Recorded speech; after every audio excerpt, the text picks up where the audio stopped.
আমার বিয়ের ৪ মাস পর আমার স্বামী অ্যাক্সিডেন্টে মারা গিয়েছিল। তখন শাশুড়িমা বলল, আমি আবার তোমাকে আমার ছোট ছেলের সাথে, মানে আমার দেবরের সাথে বিয়ে দিবে। কিন্তু আমি এতে রাজি হচ্ছিলাম না। বাবার জোড়াজড়িতে আমি শেষ পর্যন্ত রাজি হয়ে গেলাম। আমার আবার বিয়ে হলো দেবরের সাথে। কিন্তু প্রথম রাতে দেবরের জায়গায় আমার স্বামীকে দেখতে পেলাম। কিন্তু আমার স্বামী তো মারা গেছে, তাহলে দেবরের জায়গায় স্বামী আসলো কিভাবে? আমি তা দেখে অজ্ঞান হয়ে পড়লাম। তারপর যা ঘটেছিল তা শোনার পর আমার দম বন্ধ হয়ে আসছিল। তাহলে ঘটনাটি বলি। মাথাটা ঘুরে গেল যখন শুনলাম আমার দেবরের সাথে বিয়ে হবে। মাত্র কয়েকদিন হলো ও নেই। এরই মাঝে ওনারা এরকম একটা সিদ্ধান্ত নিয়ে নিল আমাকে না জিজ্ঞাসা করেই। আমার বাবা আছে মানেই ছোটবেলায় মারা গেছে। আমি আমার এক খালার কাছে বেড়ে ওঠা। স্কুল কলেজ লাইফ শেষে বিয়ে হলো। আমার কিছুটা লাভ ম্যারেজ ছিল। ওর সাথে আমার প্রথম দেখা হয়েছিল একটি বাসে। সেদিন বাসে প্রচুর ভিড়, বসার জায়গা নেই। দাঁড়িয়ে আছি দেখে আমার খুব কষ্ট হচ্ছে। দেখলাম একটা লোক আমাকে ইশারা দিচ্ছে, আমি উঠছি, আপনি বসুন। আমি কোনো উপায় না পেয়ে বসে পড়লাম। নামলাম দুজন একই স্টপেজে। সে বলল, হাই, আমি সুমন। জি, আমি নাসরিন। কি করেন আপনি? কোথায় যাবেন? আসলে আমি একটা কাজে এখানে আসছি। আপনি কি করেন? আমি ওই যে আমার অফিস। ওকে, চলি। সেদিনের পর আর দেখা হয়নি আমাদের। কিছুদিন পর আমাকে দেখতে আসলো। শুনের নাকি সেদিনই আমাকে ভালো লেগেছিল। তারপর খোঁজ খবর নিয়ে সোজা বিয়ের প্রস্তাব। খালা খালু ও আমার বাবা রাজি হয়ে গেল। বিয়েটা বেশি ধুমধামভাবে হয়নি, হালকা অনুষ্ঠান করেই হয়েছে। আমি বসে আছি। সুমন আসলো আমার ঘরে। তারপর একটি সোনের চেন আমার গলায় পরিয়ে দিল। আমাকে বারান্দায় নিয়ে গেল। বলল, দেখো কি সুন্দর চাঁদনি রাত। আজ সারা রাত আমরা গল্প করব। আমি বললাম, আমার খুব টায়ার্ড লাগছে, আমি ঘুমাব। না, সে কি করে হয়? তুমি জানো না, আজ আমাদের একটি শ্রেষ্ঠ রাত। অনেক কষ্ট করে ঘুমটাকে আটকে রাখলাম। অনেক কথা শেষ করে ঘুমাতে আসলাম। ও আমাকে বলল, যাও, শুয়ে পড়ো। অনেক আনন্দ খুশির মাঝখানে চলছিল আমাদের সংসার। কিন্তু অভাগীর কপালে কি সুখসয়। একটা জ্বর আসলো, আর উঠে দাঁড়াতে পারল না। মাকে ডেকে এনে বলল, মা, নাসরিনকে আগলে রাখবেন। ওকে নিজের মেয়ের মতো ভালোবাসা দিবেন। ওর এই পৃথিবীতে বাবা ছাড়া কেউ নেই। সেদিন রাতেই আমার সুমন চলে গেল আমাকে ছেড়ে। কি করে ওকে ভুলে থাকব জানি না। আমার স্বামী হঠাৎ একটা রোড অ্যাক্সিডেন্টে মারা যায়। আমি বিধবা হয়ে গেলাম। আর আজ শাশুড়িমা বলছে তার ছোট ছেলের বউ করে রাখবে। আমি কাউকে বিয়ে করার জন্য প্রস্তুত নই এখন। আরও আমার দেবর ওমর আমাকে দেখেনি, আর আমিও না, কারণ সে বাইরে থাকে। ভাইয়ার মৃত্যুর সংবাদ শুনে ছুটি কুড়িয়ে দেশে আসবে শুনলাম। আজ সকাল 10টার ফ্লাইটে ওমর ঢাকায় এসে পৌঁছেছে। বাইরে থাকায় আমার দেবর ওমরকে আমি কোনোদিন দেখিনি। আমি বললাম, শাশুড়িমা, আমি এই বিয়ে করতে পারব না। কেননা আমারও একটা লাইফ আছে। সব কিছু তুমি ডিসাইড করতে পারো না। এখন বড় হয়েছি, আমি কিছু বুঝি। এর মধ্যেও আমার শরীরটা খুব দুর্বল ভাব লাগছে। আমি বেহুশ হয়ে পড়ে গেলাম। পরে জানতে পারলাম আমি মা হতে যাচ্ছি। খুশি লাগতেছে। এর মধ্যেও আমার শরীরটা খুব দুর্বল ভাব লাগছে। আমি বেহুশ হয়ে পড়ে গেলাম। পরে জানতে পারলাম আমি মা হতে যাচ্ছি। খুশি লাগতেছে। সুমন, তোমার স্মৃতি আসছে তোমার বাড়িতে। কিন্তু তোমার মা চাচ্ছেন তোমার ছোট ভাইয়ের সাথে আমার বিয়ে হোক, কারণ তুমি মারা গিয়েছ। আর তাই তোমার বাড়িতে আমাকে চিরদিনের জন্য রেখে দিতে চায় তোমার মা। কিন্তু আমি এ বিয়ে কিছুতেই করতে পারব না। আমি আমার স্বামীর স্মৃতি ধরে আমি আমার সারাটা জীবন কাটিয়ে দিব। শাশুড়িমা বলল, বাবাও বলল, এবার রাজি হয়ে যা। না মা, আমি কিছুতেই রাজি হব না। আমি আর অন্য কাউকে আমি চাই না আমার জীবনে। কিন্তু আমার বাবা আমার সাথে খুব জোরাজুরি করছিল। আমায় বলল, সুমনের ছোট ভাই অমর তো ভালো ছেলে, বিদেশ থেকে এসেছে। তার ভাইয়ের সন্তানের দিকে তাকিয়ে হলেই রাজি হয়ে যা মা, তোর জীবনটা নষ্ট হতে আমি দিব না। আমি আমার বাবার কথা কিছুতেই ফেলতে পারিনি। আমি আবারও বিয়ের বাড়াতে বসলাম। কপাল মন্দ হলে যা হয় আর কি। তো আবারও সেই বাসর, কিন্তু আজ আমার মনে কোনো শান্তি নেই। আমি বাসর ঘরে অপেক্ষা করছি। হঠাৎ ওমর আসলো ঘরে, কিন্তু ওমরকে দেখে আমি অজ্ঞান হয়ে পড়ি। এ আমি কি দেখছি? এত আমার স্বামী, যে কিছুদিন আগে রোড অ্যাক্সিডেন্টে মারা গিয়েছিল, সে আবার কিভাবে জীবিত হয়ে ঘরে ঢুকল? আমি তো দেখে অবাক। আমি চিৎকার দিলাম। আমি আবার অজ্ঞান হয়ে গেলাম। আমাকে দ্রুত হাসপাতালে নেওয়া হলো। আমার পাশে ওমর দাঁড়িয়েছিল।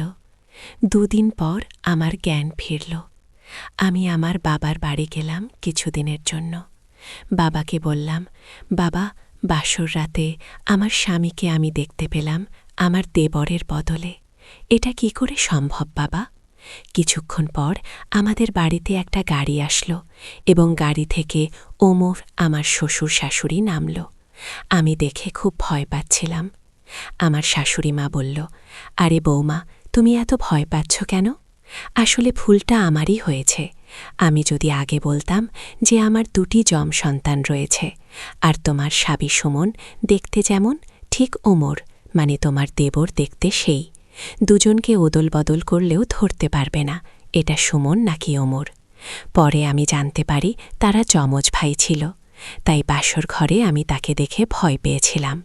আমার কিছুতেই বিশ্বাস হচ্ছে না আমার স্বামী সুমনকে ওমর বলে জ্বালিয়ে দেওয়া যাবে। পরে আমি ওমরের সাথে আবার শ্বশুরবাড়ি ফিরলাম। তারপর দিন ওমরকে খুব রাগী রাগী দেখলাম। আমাকে প্রচণ্ড জোরে ধাক্কা মেরে ফেলে দেয় মাটিতে। প্রচণ্ড মাথায় ব্যথা পেলাম। আমাকে অনেকগুলো চড় দিল। আমি বুঝতে পারছি না, সে আমাকে এভাবে অত্যাচার করল কেন? আমি কি দোষ করেছি? আমি কোনো কিছু আন্দাজ করতে পারছিলাম না কেন ও এমন করছে। তাহলে বিয়েটা করল কেন? আমি কিছুই বুঝলাম না। ওমর আমাকে এত আঘাত করছে কেন? অনেক কান্না পেলে যে আমার জীবনটাই মনে হয় অভিশপ্ত, কোনো সুখ আমার কপালে নেই। এদিকে মাথা খুব ব্যথা করছে। অনেক সময় পর আমার ঘুম আসলো। সকালে ঘুম থেকে উঠে দেখি ওমর আমার পাশেই ঘুমিয়ে আছে। ঘুমন্ত অবস্থায় ওকে নিষ্পাপ মনে হচ্ছে। মনে হচ্ছে যেন এই আমার সেই সুমন, এক চেহারা, এক রকম সব কিছু। কিন্তু মনটা বোধহয় এক না, আর হবেই বা কেন? একটা বিবাহিত মেয়েকে কি একটা অবিবাহিত ছেলে বিয়ে করতে চায়? ওর উপরে আমাকে চাপিয়ে দেওয়া হয়েছে। ও হয়তো আমাকে পছন্দই করে না। সকালে নাস্তার টেবিলে খুব ভালো ব্যবহার করল। হয়তো মা আছে তাই। আমিও মাকে কষ্ট দিতে চাই না, কারণ সে কয়েকদিন আগে তার এক ছেলেকে হারিয়েছে। মা বলল, ওমর বাবা, নাসরিনকে নিয়ে ঘুরে আয়। আজ নয় মা, কাল নিয়ে যাব। আমি রুমে আসলাম। কিছুক্ষণ পর ওমর আসলো। আমাকে বলল, এই, মাকে কিছু বলেছিস? না, আমি কিছুই বলি নাই।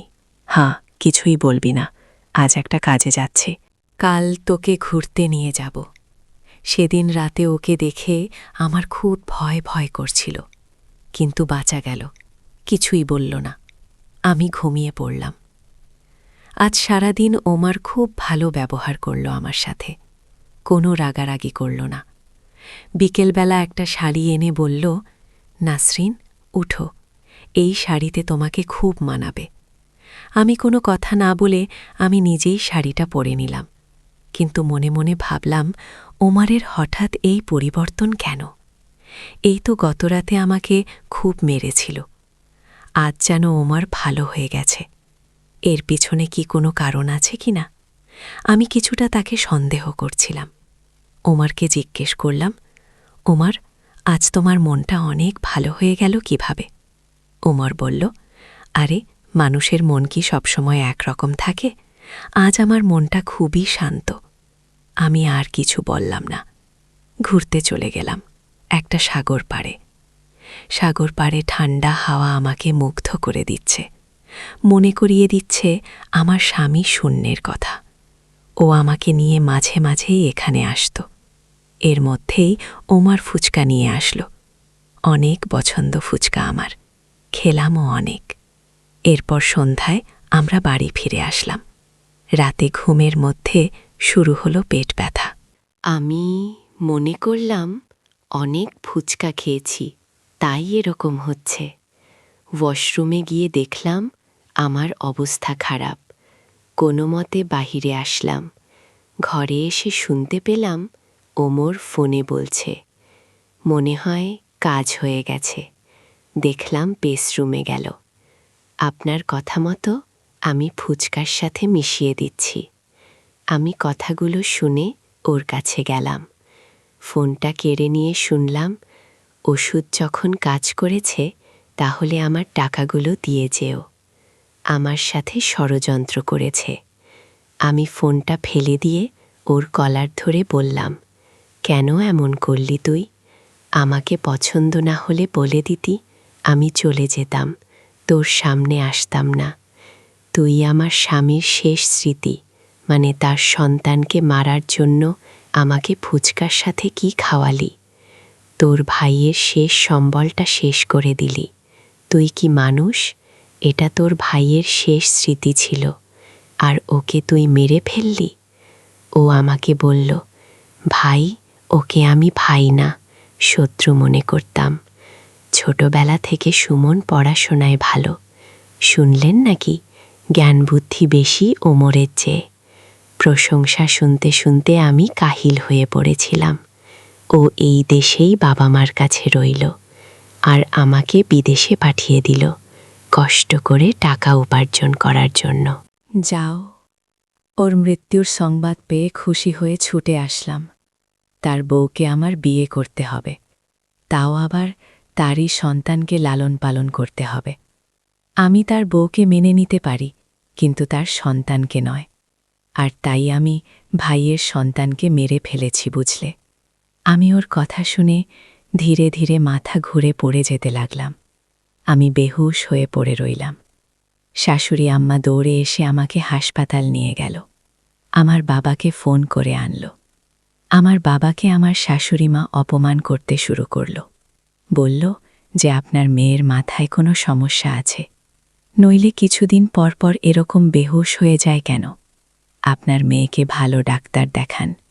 আমার এক ছেলেকে হারিয়েছি, আমি আর আমার শেষ সম্বল ওমরকে হারাতে পারব না। আপনি দয়া করে আপনার মেয়েকে আপনার বাড়িতে নিয়ে যান। আমার জ্ঞান ফেরার সাথে সাথে আমার বাবা আমাকে সব কথা বলল। আমি বাবাকে বললাম, বাবা, ওমর মানুষ নামের অমানুষ। আমি কান্না গলায় বললাম, সে তার ভাইয়ের স্মৃতিকে নষ্ট করে ফেলেছে বাবা। ফুচকার সাথে ওষুধ মিশিয়ে। আমি তা বুঝতে পারিনি বাবা। আমি যাকে নিয়ে স্বপ্ন দেখতাম তাকে মেরে ফেলেছে বাবা। শাশুড়ি মা আমার কথাগুলো শুনে নিশ্চুপ হয়ে রইল। আমার শাশুড়ি মায়ের মুখ দিয়ে কোনো কথাই বের হচ্ছে না। আমার শাশুড়ি মা বুঝতে পারল তার ছেলের দোষে তার ভাইয়ের শেষ স্মৃতি, মানে তার সন্তানকে মেরে ফেলেছে ফুচকার সাথে কি জানি মিশিয়ে দিয়ে। আমার কোনো দোষ নেই। হঠাৎ চোখ মেলে দেখি মা আমার পাশেই আছে। বলছে, মা, কাঁদিস না, যে যাওয়ার সে তো চলেই যাবে। আমাকে ইশারা দিল ওমর কিছুই যাতে না বলি। কিছুদিন পর আমি সুস্থ হলাম। মাকে বলতে যাব, তখনই ওমর এসে বলল, এই তুমি এখানে কেন? পুরোপুরি সুস্থ হওয়ার আগেই বিছানা ছেড়ে উঠতে গেলে কেন? ও আমাকে রুমে নিয়ে বলল, মাকে কিছুতেই এ কথা বলো না। আমি মাকে আর কি বলবো? মা যা জানার জেনে গেছে, কারণ আমি বলতে বাধ্য হয়েছি। তোমার মা আমার বাবাকে দোষ দিচ্ছিল, বলছিল আমার নাকি মাথায় সমস্যা, আর তাই আমি সব সত্য কথা বলে দেই।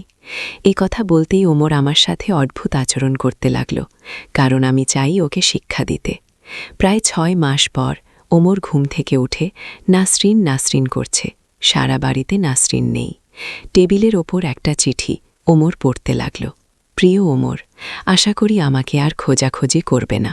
আমি এই দিনটার আশায় ছিলাম, আর আজকের আশায় আমি তোমার শত অত্যাচার সহ্য করেছি। তুমি যেমন আমার কাছ থেকে আমার সুমনের শেষ চিহ্ন কেড়ে নিয়েছ, ঠিক তেমনি আমিও তোমার কাছ থেকে তোমার সন্তান কেড়ে নিয়েছি। হ্যাঁ, আমি মা হতে যাচ্ছি, যাকে তুমি পাওয়ার আগেই হারিয়ে ফেললে, আর মাকেও আমার সাথে নিয়ে যাচ্ছি। তুমি থাকো তোমার রাজ্যে, আমি আমার সন্তানের খুনির সাথে এক ছাদের নিচে থাকতে পারব না, কারণ আমি তোমাকে অনেক ঘৃণা করি, অনেক। এতি নাসরিন। নাসরিন মাকে নিয়ে খুব দূরে একটা এলাকায় এসে বসবাস করতে লাগল। 6 মাস পর নাসরিন কোলজুড়ে একটা ছেলে জন্ম নেয়। ছেলেটির নাম রাখে সুমন। বলেছিল আমাদের ছেলে হলে এই নামটি রাখব, তাই নাসরিন এই নামটিই রাখুন। আজ ইমনের 4 বছর। ইমন বলল, আম্মু, আমার বাবা কই? নাসরিন শুনে নাকি ছবিটা দেখিয়ে বলল, এই তোমার বাবা, মরে গেছে, আমাদের ছেড়ে চলে গেছে। ইমনকে জড়িয়ে ধরে অনেক কাঁদল, আর মনে মনে বলল, দেখ ওমর, তুই বেঁচে থেকেও তোর সন্তানের কাছে মৃত, আর আমার সুমন চিরদিন আমার কাছে জীবিত। তবে তোর ছেলেও তোকে ঘৃণা করেই বড় হবে, আর এটাই তোর শাস্তি। আমার সন্তান বড় হলে আমি কোনোদিন তোর পরিচয় দেব না। আমি আমার ছেলেকে বলবো, তোমার বাবা তুমি জন্মের আগেই মরে গিয়েছে। আমি তোর সন্তানকে দিয়ে তোরে কষ্ট দেব। বন্ধুরা, আজকের গল্পটি তোমাদের কাছে কেমন লাগলো তা অবশ্যই কমেন্ট করে জানাবেন। আর আপনাদের যদি কোনো গল্প থাকে তাহলে আমাকে কমেন্ট করে জানাতে পারেন। আপনার গল্প আমি শেয়ার করার চেষ্টা করব। আজ এই পর্যন্তই। সবাই ভালো থাকবেন। ধন্যবাদ।